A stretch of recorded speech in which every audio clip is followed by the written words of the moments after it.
Hello' everyone, কি খবৰ আপোনালোকৰ? আশা কৰিছোঁ সকলো ভালে আছে।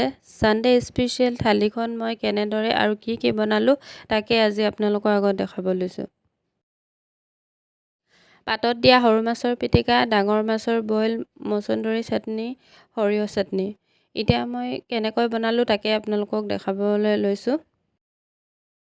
প্ৰথমে মই ক'লা সৰিয়হখিনি ধুই পানীত তিয়াই থৈছোঁ। তাৰপিছত মই মাছকেইপিচৰ ওপৰত নিমখ, হালধি আৰু জলকীয়া গুড়ি অকণমান আৰু কেঁচা মিঠাতেল অকণমান দি সানি পিনে অকণমান দেৰি ফ্ৰিজত ৰাখি থ'ম।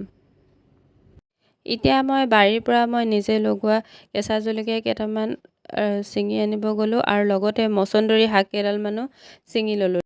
আজি মচন্দৰী জুলীয়া আঞ্জা নবনাওঁ, চাটনি টাইপে একেবাৰে সাধাৰণভাৱে বনাম। আৰু এতিয়া মই কলপাত এখিলা কাটি ল'লোঁ আৰু কলপাতখিলা ভালকৈ ধুই ল'লোঁ। তাৰপিছত গৈ মই কাজি নেমুৰ পাত কেইখিলামান ছিঙি ল'লোঁ। এতিয়া মই আটাইখিনি বস্তু যোগাৰ কৰি লৈছোঁ। সৰিয়হখিনি ভালকৈ ধুই তাৰ লগতে মই পিঁয়াজ, কেঁচা জলকীয়া, নহৰু আটাইখিনি বস্তু দি পিনে এটা সৰিয়হৰ পেষ্টটো বনাই ল'লোঁ। এতিয়া মই কলপাতখন গেছত অকণমান সেকি লেৰেলাই ল'ম, তেতিয়া কলপাতখন ভাজ কৰিবলৈ সুবিধা হয়। এয়া দেখিছে মই অকণমান গেছতে সেকি ল'লোঁ। এতিয়া মই সৰু মাছখিনি কলপাতখনত প্ৰথমে দি লৈছোঁ। তাৰ ওপৰত নিমখ, কাটি থোৱা পিঁয়াজ, নহৰু, কেঁচা জলকীয়া আৰু কেঁচা মিঠাতেল, অকণমান জলকীয়া গুড়ি আৰু এই পেষ্ট কৰি থোৱা সৰিয়হৰ 1 চামুচ দি ভালকৈ সানি মোহাৰি গোটেইখিনি মই কলপাতখনত দি দিম। আৰু এতিয়া ইয়াৰ ওপৰতে নেমুৰ পাতকেইখিলা দি দিছোঁ। নেমু পাতকেইখিলা দিলে ইয়াৰ সুগন্ধিটো খুব ধুনীয়া আহে। এতিয়া মই কলপাতখিলা চাৰিওফালৰ পৰা ভালকৈ মেৰিয়াই আৰু ধুনীয়াকৈ বান্ধি দিছোঁ যাতে গাঁঠিটো খোল খাই নাযায়। তাৰপিছত মই এইখিনি এখন টাৱাত কম জুইত দি গেছত পাতি দিম।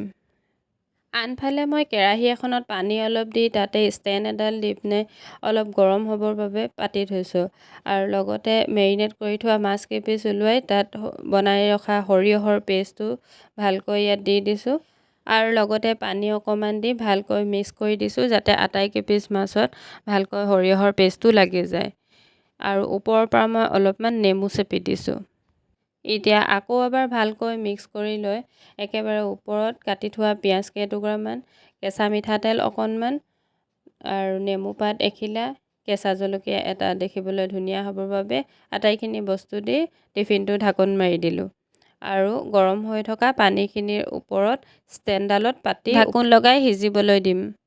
আনফালে গেছত পাতি থোৱা সৰু মাছখিনি এবাৰ ওলোটাই দিম ভালকৈ সিজিবলৈ।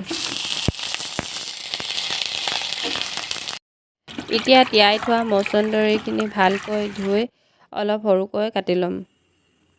এতিয়া কেৰাহী এখনত তেল অকণমান দি গৰম হ'বলৈ দি তাত পিঁয়াজ অকণমান দি মচন্দৰীখিনি দি ওপৰত নিমখ অকণমান দি দিম আৰু লগতে ঢাকোন মাৰি দিম। আনফালে মোৰ পাতি থোৱা সৰু মাছখিনিও ভালকৈ সিজি গ'ল আৰু সেইখিনি মই কাঁহী এখনত নমাই ল'লোঁ। অকণমান ঠাণ্ডা হোৱাৰ পিছত এতিয়া মই খুলি চাইছোঁ আৰু খুলি চাই মাছ এটা লৈ পিটিকি চাইছোঁ যে সিজিলে নে নাই। এয়া চাওক আপোনালোকে ভালকৈ মাছখিনি ধুনীয়াকৈ সিজি গ'ল। এতিয়া এইখিনি মই পিটিকা বনাই ল'ম। আৰু অলপ বেছি সোৱাদ হ'বৰ বাবে মই ওপৰৰ পৰা নেমু অলপ চেপি দিছোঁ আৰু এইখিনি ভালকৈ মই পিটিকি লৈছোঁ। এয়া আমাৰ সুন্দৰকৈ সৰু মাছৰ পিটিকা ৰেডি হৈ গ'ল। এতিয়া মই এইখিনি ডাঙৰ মাছখিনি যিখিনি পাতি থৈছিলোঁ সেইখিনিও নমাই আনিলোঁ আৰু সেইখিনিও নমাই আনিয়ে চাইছোঁ দেখিছেনে কিমান ধুনীয়া হৈছে। খুব খাবলৈও তেনেকুৱা টেষ্টিয়ে হৈছিলে। আপোনালোকে যদি এনেকৈ বনাই খাইছে তেন্তে কমেণ্ট কৰি জনাব আৰু যদিহে নাই খোৱা তেন্তে প্লিজ এবাৰ বনাই খাই চাবচোন, বহুত ভাল পাব। এতিয়া মই আগলি কলপাত এটুকুৰা থালিখন ধুনীয়াকৈ সজাই ল'ম। প্ৰথমে মই নিমখ, জলকীয়া আৰু পিঁয়াজ দিছোঁ। তাৰপিছত মই তিয়ঁহ কেইপিচমান দিছোঁ। এতিয়া মই সৰিয়হৰ যিটো চাটনি বনাই থৈছিলোঁ সেইটোৰ পৰা অলপমান দিছোঁ।